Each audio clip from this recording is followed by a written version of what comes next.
This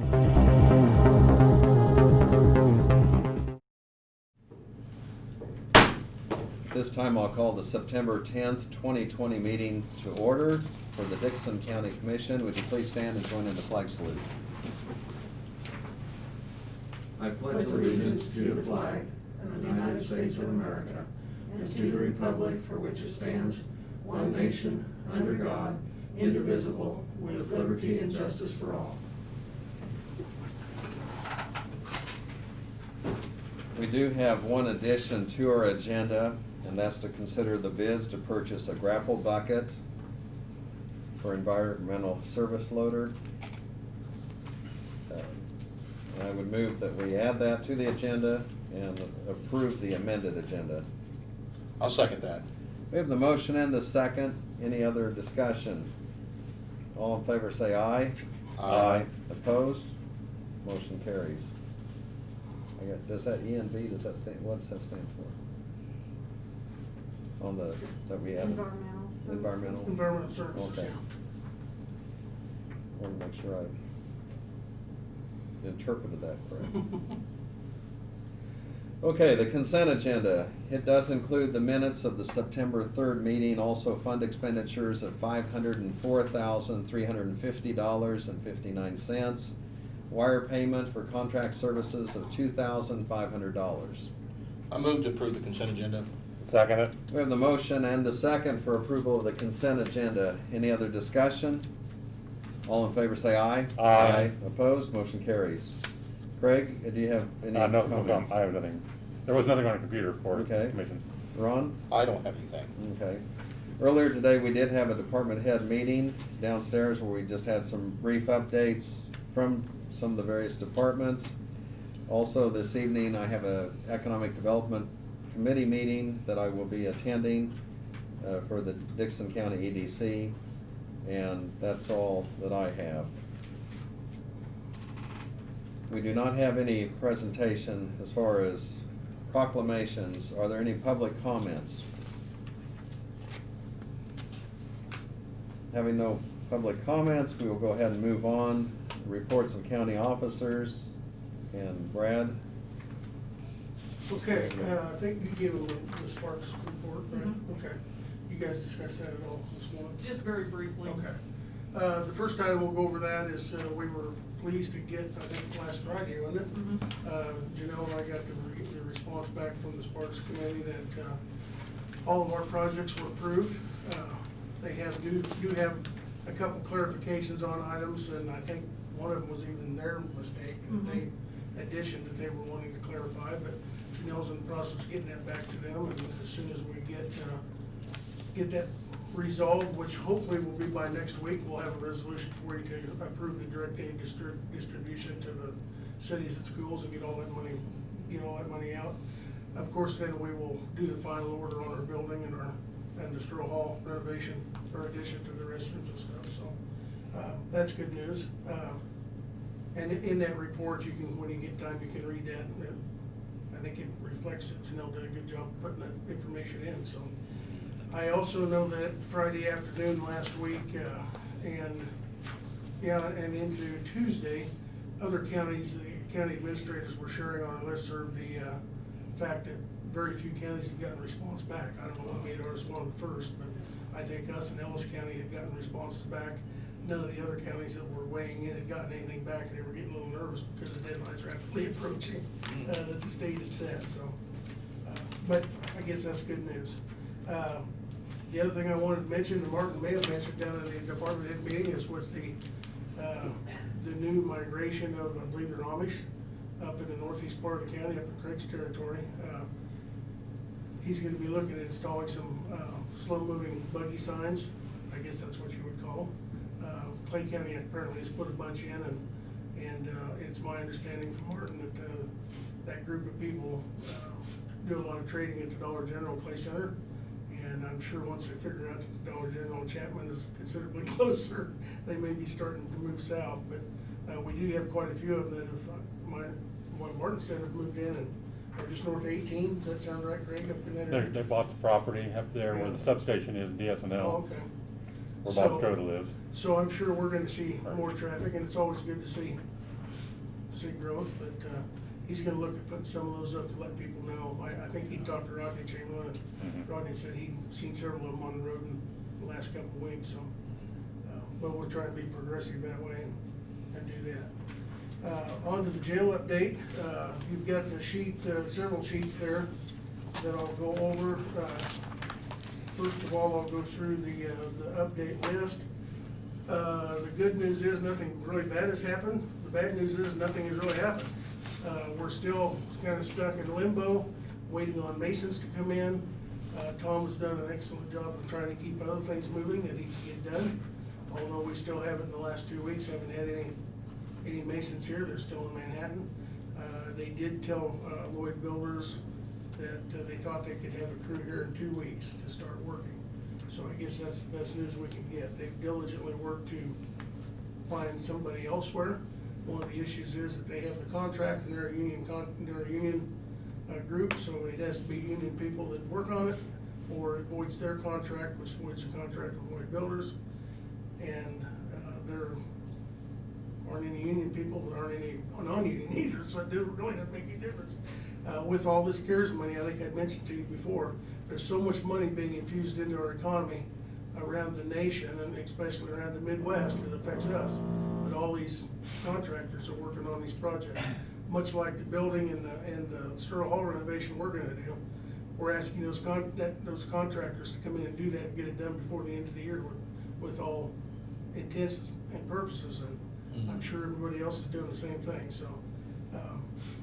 They're working diligently to get that done. We did have, the painter was supposed to start last week. They called the day before they were supposed to be here and backed out.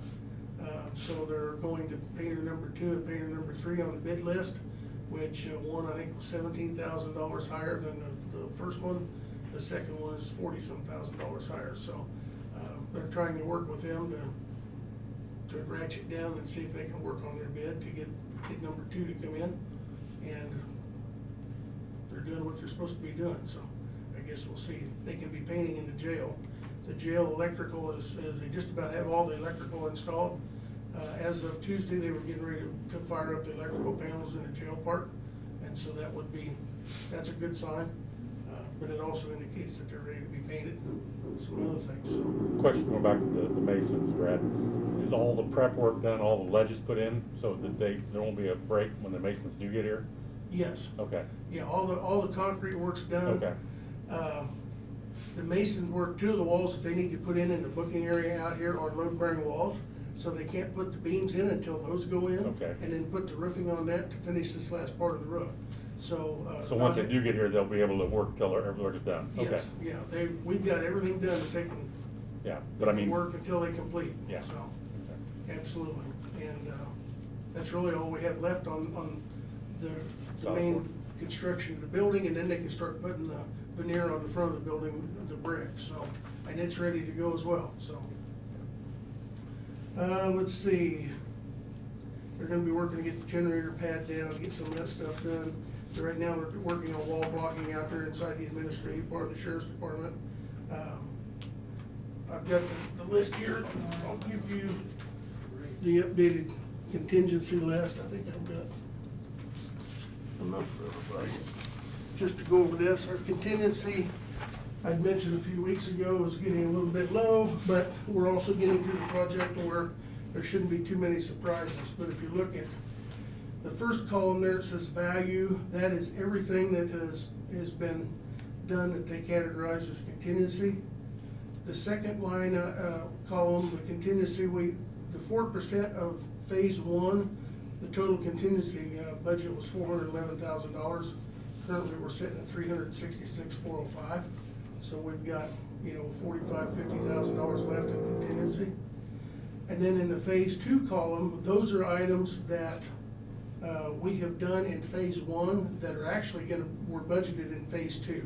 So it has nothing to do with our contingency on phase 1, but we've been keeping them separate and just keeping a column of that.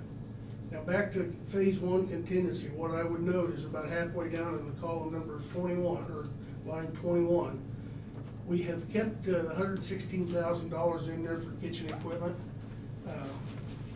Because we didn't know, we talked about this before, but we weren't for sure whether we would want to, that's a flexible item. We could lease purchase that from the vendor, and then pay a little bit each month for the next however many years, if we wanted to, and take that out of this. So if you take that 116,000 out, we're down to 240,000 or whatever that we have used, and it looks considerably better. But I chose to leave it in here for now, because if we don't have to lease purchase it, that's like borrowing and we'd be paying interest on it, and our monthly rates would be higher perpetually. So we've left it in there. We can always take it out if it gets tight, but for the time being, we left it in there. And you know, kind of like our bank account, if we think we don't have as much money in there, you tend not to spend as much.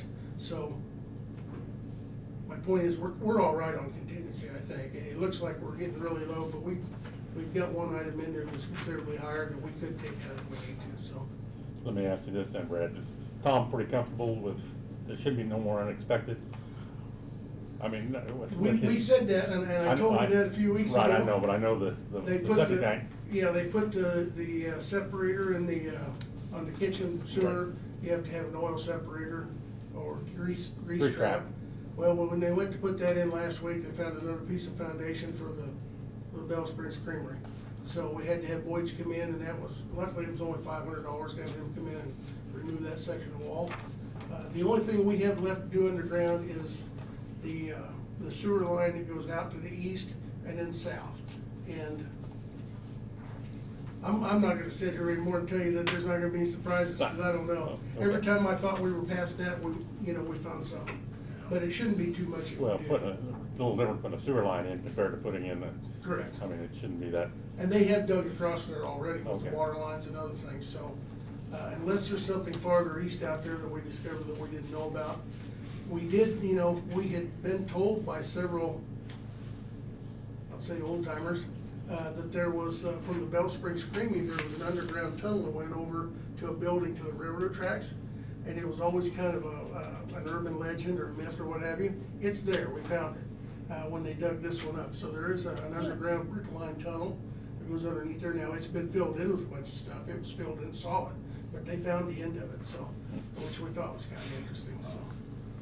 But at any rate, we're sitting all right. If you don't take that 116 out, they're not expecting any more surprises, so. And I'm hoping to leave that 116 in here, and that'll make us look even better going forward on our monthly food service stuff. But we'll see when we get done, what we have to work out, so.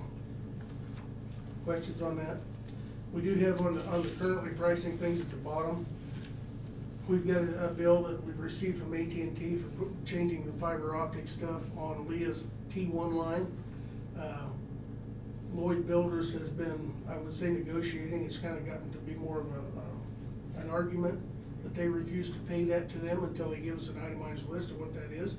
They're just sending us a napkin with a number on it, and they want to know why it's so high, and refuse to pay it until we have an itemized list. So I'm sure at some point AT&T will get to the right person and they'll get that. But and then the $500 for the debris removal this past week with Boyd's is on there. So we've got a couple other smaller items, but hopefully we're done with surprises on that. So over to your bigger sheets.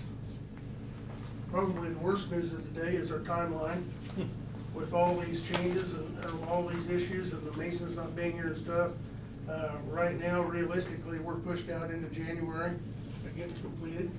Obviously, when we go from November into December, not a whole lot happens in December with people being off and the contractors being out for a holiday week and things like that. Vacations and different things, just like around here. So to be realistic, he's pushed it off into January for the administration portion and the booking. That could get better if Masons get in and we actually get to moving. Once they get the roof on this stuff and they can start sheet rocking and working on the inside, things will go fast, but right now we're kind of stuck at a standstill, so. They are working diligently to correct those issues and then get back on, but Larry's not here to say he told us, but Larry told us, and as you guys remember a few years ago, he told us the longer you wait, the harder it's gonna be, and of course, none of us would have anticipated the COVID issue, the CARES funding, the money that's being dumped down to the local level to infuse our economy, but that's all kind of working against this project, frankly, so.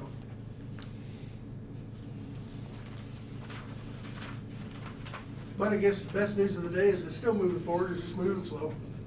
We haven't had any major difficulties. I just wish it would move a little faster than what it is, so. But a lot of it's out of our control. I'm looking here for the elevator, Brad, I don't, Well, we actually have the elevator.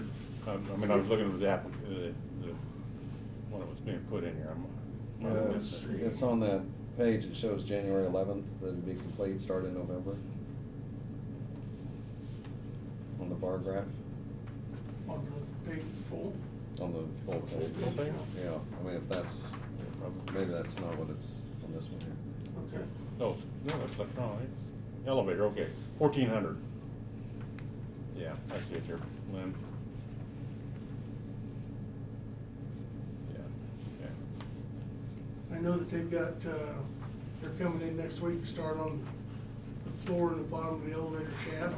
Right, yeah, it'll be hydraulic. Yeah, and so they'll get that board, get that done. The elevator is here, we've got it in storage over in the middle of the building. If you remember, that company was threatening to charge us $250 a week to store it in their warehouse. And so far, they haven't charged us that, but we did get them to deliver it, and we put it in our warehouse. And so, we've got it in hand, so when the time comes, we also got all the doors in this week for the administrative portion, and, I mean, a lot of the parts, the moving parts are here. It's just a matter of getting it prepared to get them installed and get them done, so. We just need those masons, so if anybody knows anybody, Brad? Hmm? He didn't know anybody, I said Yeah, Brad. yeah, I'm not union. Oh.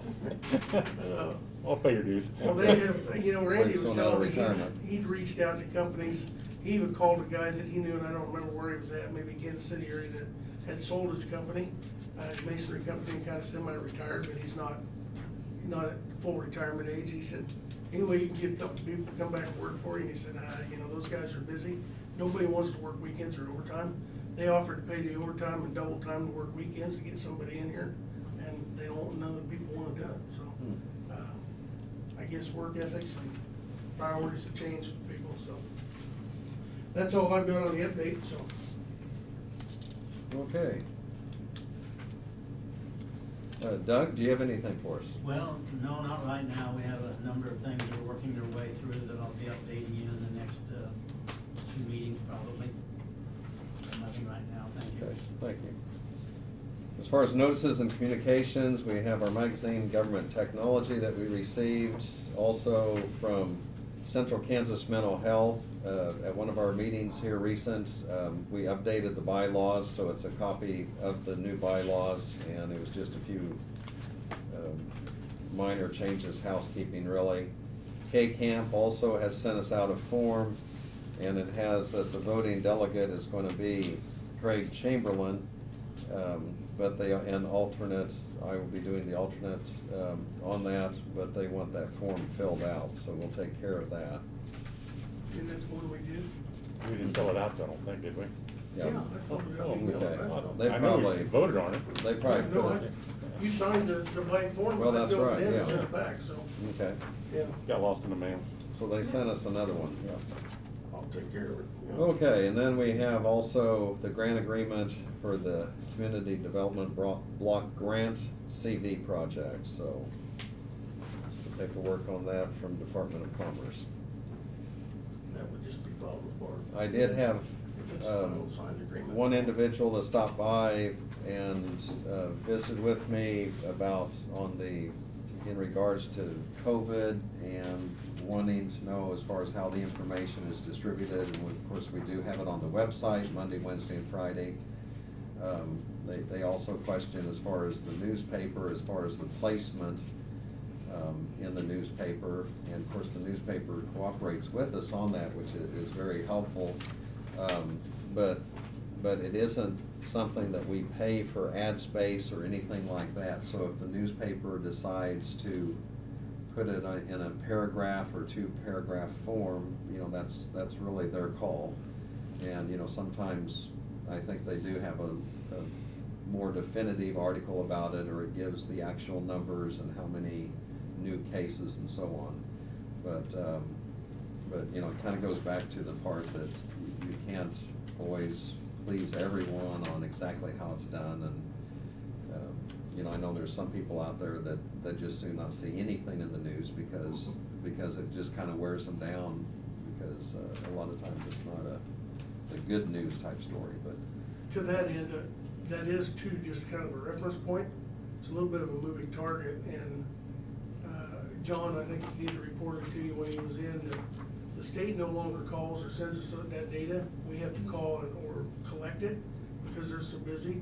And we're not only getting it from KDHE, but we have to get it from the various labs that are doing the work. And so the girls have to call those places or go on various web portals to get that information and compile it. And, you know, I don't know what John's opinion is, but I'm guessing if we're within 2 or 3 people of being accurate, we're doing pretty good at any given time, because it's a moving target continuously. The good thing is our numbers are still low. And, again, I don't know what to attribute that to, but, you know, when you look at our neighbors to the east and west and how their numbers are going through the roof, and you know, fortunately, I guess at this stage, we're not a college town, because I see Ellis County's pumping 400 or 500 people a day. And I'm sure a lot of that's because of the Fort Hays, and of course Douglas County and Lyon County doing the same, so. But we're pretty fortunate, we're still in, you know, below 100 for this, and going on what, 7, 8 months into it. I think that's pretty miraculous, so. And you know, there is, like you say, it's a moving target because we cannot collect the information exactly the same time every day, every week. Right. And, you know, eventually some of that information comes in, and you know, there's lots of sources. I mean, the local news, whether it's radio or newspaper, has it, and you turn on the TV stations, and, you know, sometimes Wichita or Topeka will have something, And with the schools back in session, that's a real, real caution for us. You know, they're watching that very diligently. I know we've had a couple positives in the schools. They've done an excellent job in handling those, and I think that goes back to working with them ahead of time and educating them on what to do. You know, John, I think it reported that we have, or Sherry did, and she created a web portal at the schools. Every time they have somebody that they're gonna send home sick, they go in and type in the age, and there's no names or anything, but age and where they're from and that type of stuff. And so they monitor that on a daily basis at the health department. If we start seeing a few numbers from one location, we may have a cluster that we need to jump on. And there's just a lot of work going on behind the scenes on this on a daily basis, 7 days a week, so. okay. Something I didn't bring up too before we get to new business. You might talk about the bridge out there when it's starting out on Fair Road. Yeah, Martin. And the difference in what it says on the sign and what it's gonna really take. It says 4 months on the sign, and we know it's. 4 months? Yeah, Oh, as far as time period? yeah. Yeah, I'm not, did Martin report? Yeah, we spoke about it at the work session and So stuff. you probably know more about it than I do Oh, at this okay. point then. Tentatively, they're supposed to start on Monday, but he's trying to get that confirmed, and it was 120 working days. Is what the contract. Is what the Yeah, contract but was it's for, got- yes. and- Yeah.